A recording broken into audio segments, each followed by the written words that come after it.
Hi friend, সবাই কেমন আছো? চলে এসেছি আবার একটা নতুন ভিডিও নিয়ে। Prabir art zone and gardening tips চ্যানেলে সবাইকে স্বাগতম। চলুন শুরু করা যাক। এটি হচ্ছে একটি আমার বারবাডোস চেরি প্লান্ট, যেটা আমাদের গরম ক্লাইমেটে খুব সুন্দরভাবে হয়। ছাদ বাগান বা মার বাগান বা আঙ্গিনা বাগান, যেখানে খুশি করতে চাও সেখানেই হবে গাছটাতে 12 মাসই ফুল ফলে ভরা থাকে।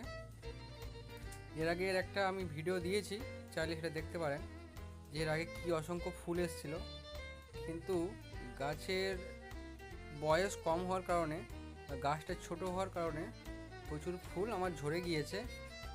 কিছু ফুল দেখুন গাছটাতে কত ফুল এখনও আছে। তো গাছে কিছু ফল দাঁড়িয়েছে, তো সেগুলো রিভিউ দিচ্ছি আমি। বলেছিলাম না, ফলটা পেকে গেলে লাল হয়, প্রথমে সবুজ। দেখুন 4টে ফল দাঁড়িয়েছে গাছটাতে নিচের দিকে।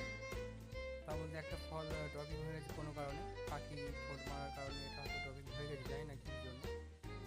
তো দেখুন এই যে দুটো লাল হয়ে আছে, এই দুটো আসল ফলটি পেকে গিয়েছে। তো ফলটা টক মিষ্টি, খেতে সুস্বাদু। যদি কারো টক মিষ্টি ফ্লেভারের ফল পছন্দ, তো এই চেরি গাছটা লাগাতে পারেন। এটা হচ্ছে আমাদের গরম আবহাওয়াতে খুব সুন্দর হচ্ছে, আর এটা অটোমেটিকই পলিনেটেড হয়ে যায়, যার জন্য কোনো এক্সট্রা পুরুষ গাছের প্রয়োজন হয় না। তো অন্যান্য চেরি গাছের ক্ষেত্রে একটা স্ত্রী গাছ একটা পুরুষ গাছ রাখতে হয়, নাহলে ফল দাঁড়ায় না। ফুল তো প্রচুর আসে কিন্তু ফল দাঁড়ায় না।